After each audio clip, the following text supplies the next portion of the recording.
It's not the same no more. There's too many fucking people here. There's too many people, and I dislike it. Where do you see it kind of going here in the next 5-10 years? Is it even going to be a place that we call home? No, it's not the same no more. It's visually, it's not the same. Just the feeling's not the same. As you walk down the block or you're driving down the street, it's not the same. It don't feel right. It's never gonna be the same again. I mean, it's just, the man ran everybody out. Fuck that. You know what I mean? Fuck that shit. You have all this shit going up that they build within months, and it just don't look right. It don't sit right with It doesn't match the community. Yes, it don't at all. That's not what Colorado was built on.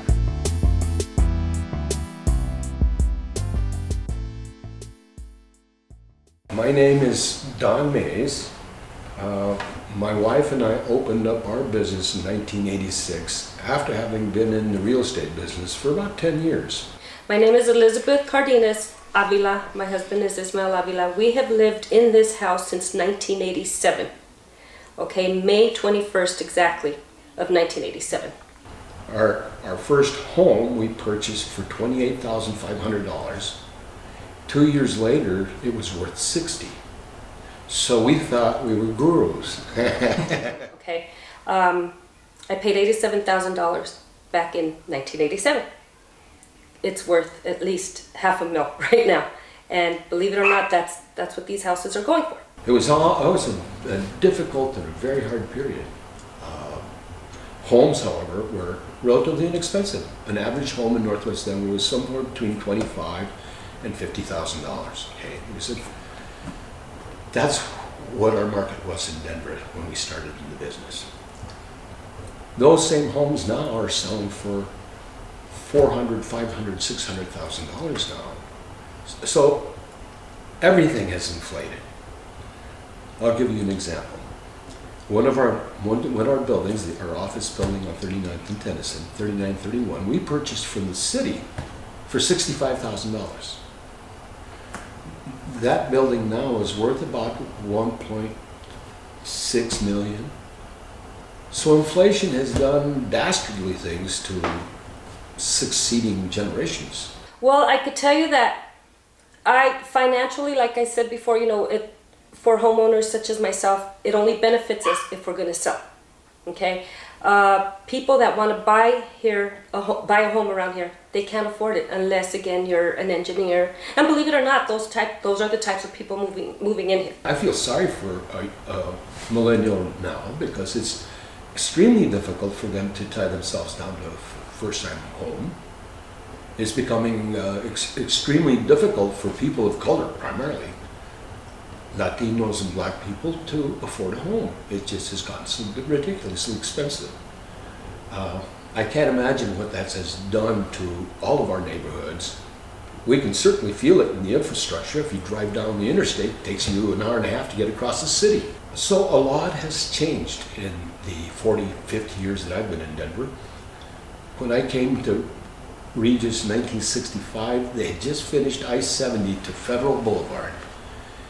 That's as far as the highway had been paved, and of course it was completed after that. But since that time, I've seen so many changes in our city.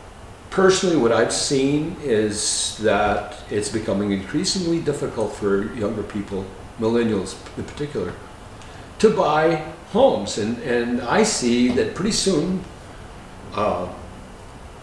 the baby boomers are now starting to die. And we're going to have more people dying than you have people buying. And millennials are not in a position to purchase the equity that older people have in their homes. They're just not in a position. And our minority kids are exiting. They're leaving some of them are staying, but they find it hard. Go out and rent an apartment for $1,200, one bedroom. A lot of the Latinos are,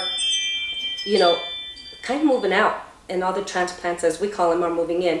And I see, as a matter of fact, I briefly told you about how last night I had a little problem at a 7-Eleven. All I did was walk in to buy our lottery tickets, and we had a horrible encounter to where the police were almost called. Thankfully it didn't happen, but it was because a Caucasian couple that were there, you know, he thought I bumped into his wife, and boy did he let me have it. To the point where he was surprised that I spoke English, you know, and it escalated quickly, ugly.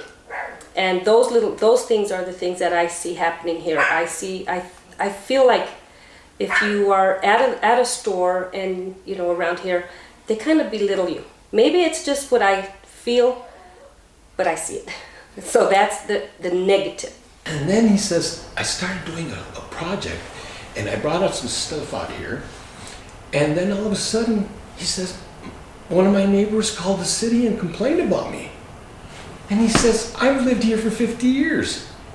And he says, these people who moved in are now making changes in the neighborhood because they've taken over the neighborhood associations.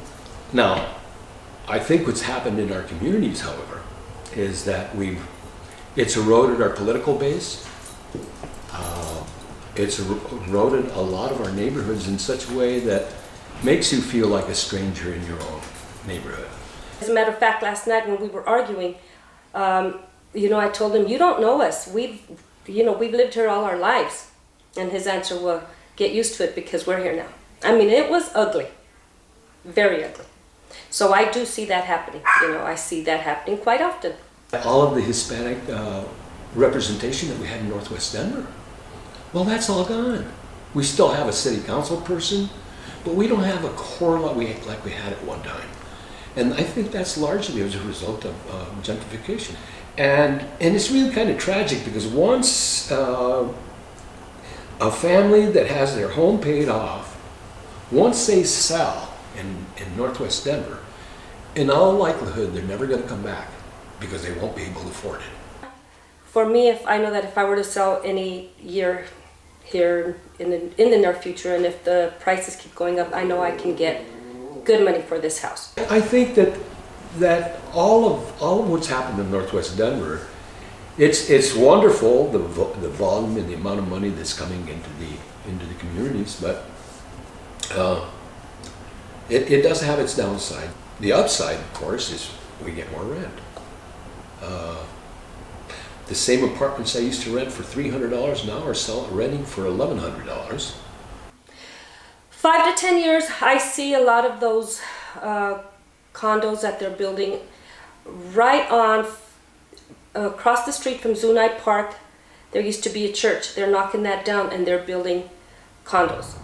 And you see all the condos that were built right there on 52nd. I see those popping up everywhere. So it's going to be good.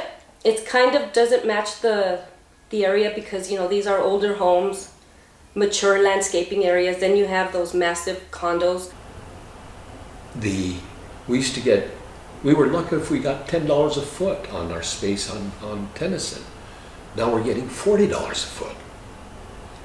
And if that doesn't seem like a lot, 1,000 square feet on Tennyson now will cost $40 a foot. That's equivalent to $3,400 a month for 1,000 square feet. The character, you know, this was always known as the Northside. This is our North Denver. All those beautiful little houses are being knocked down, and then here comes a big condos that I see in 5 to 10 years completely taken over. What I would love to see from back in the day, 10, 15 years ago, is the paletero, the elote man. We don't see that anymore. Not around here.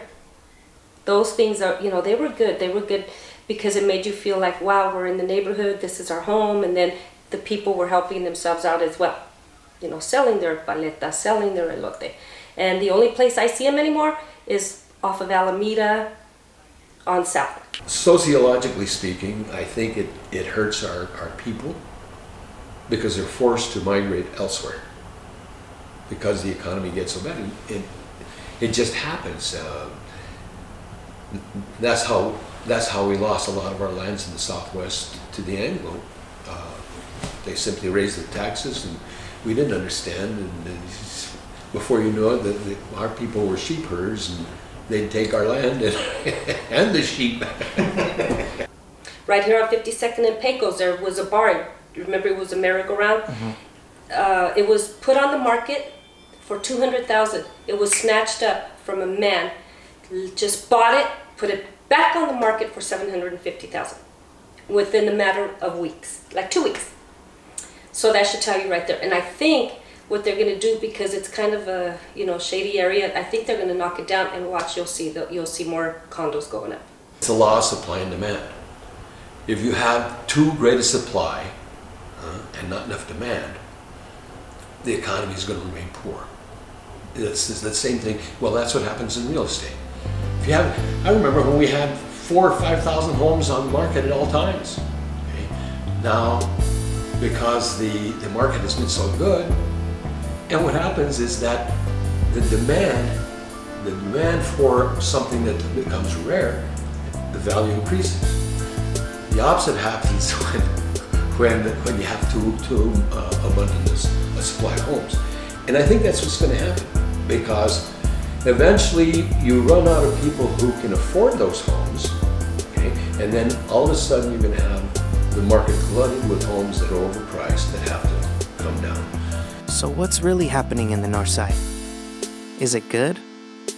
Is it bad? I'll let you be the judge of that.